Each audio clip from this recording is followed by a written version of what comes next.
இனிய ஒருவர்களுக்கு வணக்கம். நான்வெஜ்னாலே கெட்ட வார்த்தை மாதிரி நம்ம எல்லாருமே நான் நான்வெஜ்ஜை குறைச்சிக்கிட்டேன், கம்மி பண்ணிட்டேன், வாரத்தில் ஒரு நாள் இப்போ அதையே நிறுத்திட்டேன் அப்படிங்கிற மாதிரி சொல்கிறாங்க.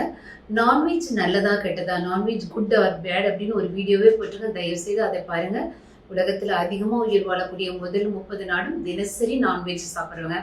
ஆனால் நம்ம எப்படி சாப்பிடணும்னா, தட்டு நிறைய சோறு, நிறைய மீன் குழம்பு, மீன் ஃப்ரை அப்படி சாப்பிட்றது மிகப்பெரிய தவறு.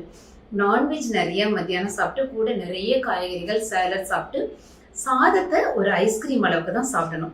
சரி, இந்த மாதிரி நான்வெஜ் சாப்பிடுங்க, அது ரொம்ப நல்லது அப்படிங்கிறதும் நான் உணவை எப்படி சாப்பிடணுங்கிறதும் உங்களுக்கு சொல்லி கொடுத்துருக்கேன். ஆனால் நிறைய பேருக்கு நான்வெஜ் என்ன சாப்பிட்றதுங்கிறதே நம்மளுடைய தமிழர்கள் மறந்து போயிட்டாங்க. யாரை கேட்டாலும் என்ன சாப்பிட்றீங்கன்னா சிக்கன் சாப்பிட்றேன், யாரை கேட்டாலும் பிராய்லர் சிக்கன் வாங்கி சாப்பிட்ற ஒரு பெரிய பழக்கமாயிடுச்சு. மிக மிக தவறு. பிராய்லர் சிக்கனை இந்த அளவுக்கு சாப்பிடக்கூடாது.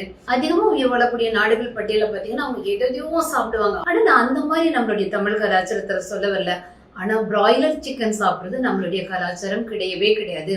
நான்வெஜ் அதிகமா சாப்பிடணும். திரும்ப திரும்ப சொல்றேன், ரைஸை கம்மி பண்ணிக்கணும். இப்போ மத்தியானம் நிறைய நான்வெஜ், நிறைய காய்கறி, சாலட்ஸ், கொஞ்சோண்டு ரைஸ், இதுதான் ஒரு உணவா இருக்கணும். நான்வெஜ்ல என்ன சாப்பிடலாம் அப்படின்னா, மீன் வகைகள் நல்லா சாப்பிடலாம். கடல் மீன், ஆறு மீன் நல்லா சாப்பிடுங்க. குளத்து மீன், ஏரி மீன் வேண்டாம். ஒரு ஏரியில இயற்கையாக வளரக்கூடிய மீனை நமக்கு தந்தாங்கன்னா பிரச்சனை இல்லை. மேக்சிமம் இந்த பண்ணை குட்டிகளை வளர்க்கக்கூடியது, கோழி தீவனங்களை போட்டு ரொம்ப மோசமான முறையில வளர்க்கக்கூடிய மீன் நெய் மீன் அப்படிலாம் பேரை சொல்லி கொடுக்குறாங்க. அது வேண்டவே வேண்டாம். வராது வியாதி வர வச்சிரும். மற்றபடி ஆறு கடல் மீனை நீங்க தாராளமா சாப்பிடலாம். ஆறு கடல் மீன்லயே நிறைய கம்மி விலை மீன் கிடைக்குது. மத்தி கிடைக்குது, அயலை, சங்கரா, கிழங்குன்னு சொல்லி சாதாரண விலையில 300 ரூபாய், 350 ரூபாய், 250 ரூபாய் நிறைய மீன் கிடைக்குது. ஸோ மீன்கள் நல்லா சாப்பிடலாம். இந்த மீனை வாங்குறதுக்கு நான் டெய்லி மார்க்கெட் போக வேண்டிய அவசியம் இல்லை. நான் நிறைய வீடியோல சொல்லியிருக்கேன், திரும்ப சொல்றேன். ஒரு 4 பேர் இருக்கிற வீட்டுக்கு ஒரு 3 கிலோ மீன் வாங்குறீங்கன்னா நல்லா கழுவி உப்பு மஞ்சத்தூள்லாம் போட்டு கிளீன் பண்ணி ஒரு 3/4 கிலோவை கட்டி கட்டி ஃப்ரீசர்ல வச்சிருங்க. டெய்லி ஒரு 3/4 கிலோ எடுத்து நீங்க பொரிச்சுக்கலாம். நான்வெஜ்ஜை 7 நாள் வரைக்கும் சர்வசாதாரணமா ஸ்டோர் பண்ணலாம். ஆனா அதிகமாக உயிர் வாழக்கூடிய ஒரு அமெரிக்கா, ஜப்பான், சைனா எல்லாம் பாத்தீங்கன்னா 6 மாசம் நான்வெஜ் ஸ்டோர் பண்றாங்க. நீங்க ஒரு சைனா போனீங்கன்னா உங்களுக்கு சிக்கனே ஃப்ரோசன் மீட் 3 மாசத்துக்கு எக்ஸ்பைரி டேட் போட்டு தான் தருவாங்க. ஸோ நம்ம ஃப்ரெஷ்ஷா நம்ம வாங்கி உடனடியாக, ஆனா உடனே கழுவணும், உடனே தனித்தனியா பிரிச்சு ஃப்ரீசர்ல வச்சணும். தினசரி எடுத்து சாப்பிடலாம். நம்ம இந்தியாவிலேயே அதிகமாக உயிர் வாழக்கூடிய கேரளா மாநிலத்துக்காரங்க தினசரி மீன் சாப்பிடக்கூடியவங்க. அதுல இன்னும் கொஞ்சம் சத்தா சாப்பிடணும்னா மீனோட முட்டைகள் நல்லா சாப்பிடலாம். அவ்வளோ சத்துள்ள ஒரு உணவு. ஸோ மீனோட முட்டைகள் நீங்க அதிகமா சாப்பிடுங்க. ரெண்டாவது, நீங்க நான்வெஜ்ல என்னன்னா மட்டன் சாப்பிடுறீங்க. மட்டன் சாப்பிட்டு எல்லாரும் போய் ஒரு கறி 1/2 கிலோ கொடுங்க, 1 கிலோ கொடுங்க வாங்குறீங்க. அதாவது ஆட்டுக்கறி சாப்பிட்றத விட மட்டன் பார்ட் சாப்பிடுறது ரொம்ப ரொம்ப நல்ல பழக்கம். அதாவது நான்வெஜ்ஜே சாப்பிடாத வெஜிடேரியன்ஸ் இந்த வீடியோ பார்க்க வேண்டாம். நீங்க தயவு செய்து இது பண்ணிருங்க, உங்களுக்கு பிடிக்காது. மற்றபடி நான்வெஜிடேரியன்ஸ் இது நல்லா பாருங்க.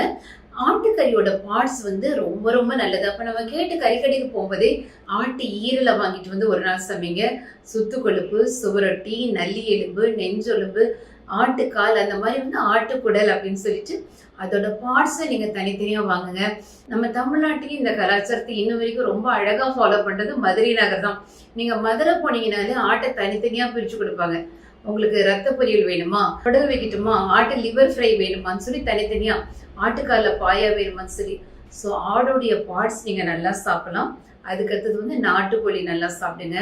காடை முட்டையை சாப்பிடுங்க. காடை கறி நல்லா சாப்பிடலாம். நான்வெஜ் சாப்பிட்றவங்க எப்போ பார்த்தாலும் இந்த பிராய்லர் கோழி கலாச்சாரத்துல முழுமையா வெளிவந்துருங்க. அது நமக்கு வேண்டவே வேண்டாம். இல்லை நான் பிராய்லர் கறி சாப்பிட்டுதான் ஆகணும், எனக்கு அதுல சில்லி சிக்கன்லாம் பிடிக்குன்னா மாசத்துல ஏதாவது ஒரு நாள் அதை செஞ்சுட்டு மற்றபடி இந்த உணவு பழக்கத்துக்கு மாறுங்க. நிறைய மாற்றங்கள் உங்க உடம்புல நிகழ்றத கண்கூடா பார்க்க முடியும். மற்றபடி நான் ஆட்டு தலையை நான் பெருசா ரெக்கமெண்ட் பண்ண மாட்டேன். அது டபுள் டைம் கேலரிஸ் உள்ளது. ஆட்டு தலையை ரொம்ப கேலரிஸ் உள்ளது. அதை குடிஞ்சு நிமிந்து வேர்த்து கொட்டுற மாதிரி வேலை செய்யறவங்க, தினசரி நல்ல எக்ஸசைஸ், நான் காலையில 1 மணி நேரம் எக்ஸசைஸ் பண்றேன் அப்படிங்கிற மாதிரி சாப்பிடலாமலே, நார்மலா பெருசா எனக்கு குடிஞ்சு நிமிந்து வேலை செய்யறது இல்லைங்கிறவங்க ஆட்டு தலையை நீங்க ப்ரிஃபர் பண்ண வேண்டாம். மற்றபடி இந்த மாதிரி ஒரு நான்வெஜ் சாப்பிட்ற பழக்கத்தை கட்டாயம் நடைமுறைப்படுத்துங்க.